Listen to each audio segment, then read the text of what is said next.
All right, welcome. So I'm getting the opportunity to sit down with Hannah Harper. And Hannah is on our softball team here, and I'm going to talk to her what goes into being a collegiate athlete. So Hannah, who is Hannah Harper? I am a junior on the softball team, as you mentioned. I'm from Orlando, Florida. Been playing softball since I was 5 years old, so a long time now. Wow. I started playing. I didn't want to play softball because my mom played and I didn't want to do the same thing as her, so I tried everything else first, but the second I tried it, I just... So you're one of the pitchers. Yes. How, taxing is it on your body? In the off season, you have to work extremely hard to stay healthy, right? Yes, pitching's probably the most taxing thing out of everything with softball. Yeah. I'm not a pitcher only, so I have to work on everything else at the same time too, so that's just kind of another thing on top of it.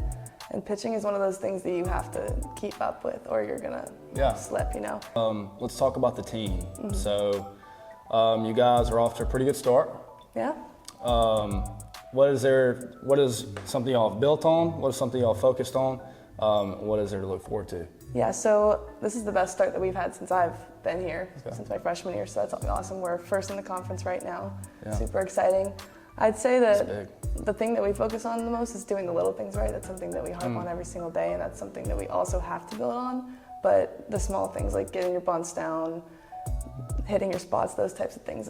Instead of focusing on the bigger picture, it's more of like a tiny thing at a time. No doubt. I think some of the best teams, championship teams, do the small things well. Yes. I think it's easy to focus on the big things and the big picture, but take them one day at a time. I think that's something that can help anybody.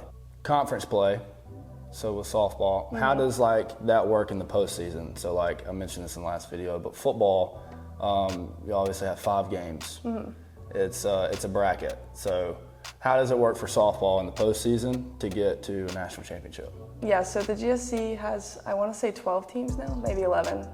We just lost one. But basically the top 8 teams in the conference get to go to the GSC tournament where we play 3 days in a row, I think it is. Okay. And then whoever wins, it gets an automatic bid, but then the GSC is one of the strongest conferences in the country for softball, so normally 4 to 5 teams will get into regional play from the GSC. See, it's like that with football. Mm-hmm.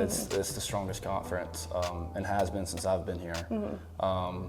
And I know that about a lot of sports. What does Hannah Harper have to do to win a national championship, and what does the team have to do to win a national championship? I know you touched on the small things. Yeah, that's a big thing for us. Honestly, keeping your body healthy, that's super important. We have been struggling with a few injuries lately, and it's important to stay healthy and work through those and go to your treatments and make sure you're showing up on time, those types of things. But we don't have as big of a roster as baseball teams do, so it's important for us to be able to get our best 9 on the field as much as possible.